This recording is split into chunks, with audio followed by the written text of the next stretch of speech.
একটি ছোট্ট গ্রামে এক বৃদ্ধা থাকতেন। তার নাম ছিল গঙ্গা। বয়স প্রায় 70 পেরিয়েছে, কিন্তু তার চোখে ছিল এক অদম্য স্বপ্ন। তার নিজের বাগান থাকবে, যেখানে প্রচুর ফুল ফুটবে এবং ফলের গাছ থাকবে। গ্রামের লোকেরা তাকে উপহাস করে বলতো, তোমার বয়স এখন বিশ্রামের, গাছ লাগিয়ে কি লাভ? তুমি তো ফল খেতে পারবে না। বৃদ্ধা মৃদু হেসে বলতেন, এই গাছগুলো শুধু আমার জন্য নয়, আমার পরবর্তী প্রজন্মের জন্য। বৃদ্ধা ছোট ছোট গাছের চারা সংগ্রহ করতে শুরু করলেন। কারো কাছ থেকে চেয়ে নিতেন, আবার বাজার থেকে কিনে আনতেন।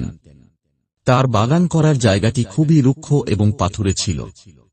প্রতিদিন সকাল থেকে সন্ধ্যা পর্যন্ত তিনি একাই কাজ করতেন, মাটি তৈরি করতেন, গাছ লাগাতেন, জল দিতেন। গ্রামের লোকেরা প্রায়ই বলতো, তোমার এত পরিশ্রম বৃথা, তুমি কখনো এই গাছের ফল দেখতে পাবে না। কিন্তু বৃদ্ধা তাদের কথায় কান দিতেন না। তিনি বলতেন, আমি জানি এই গাছ একদিন ফুলে ফলে ভরে উঠবে। তাতে আমি না থাকলেও আমার পরবর্তী প্রজন্মের জন্য এটি আশীর্বাদ হবে। বছর 5 পরে গঙ্গার লাগানো গাছগুলো বড় হয়ে গেল। গাছে ফুল ফুটল, ফল ধরল।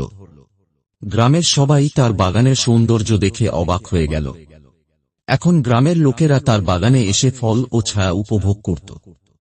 একদিন এক তরুণ বৃদ্ধাকে জিজ্ঞাসা করল, আপনি কিভাবে এত বড় স্বপ্ন সফল করলেন? গঙ্গা হাসি দিয়ে বললেন, কোনো স্বপ্নই ছোট নয়। যদি আপনার ইচ্ছা শক্তি থাকে এবং পরিশ্রম করেন, তবে স্বপ্ন একদিন বাস্তব হবেই। শিক্ষণীয় বার্তা। এই গল্প আমাদের শেখায় যে বয়স বা পরিস্থিতি কখনোই স্বপ্ন পূরণের বাধা নয়।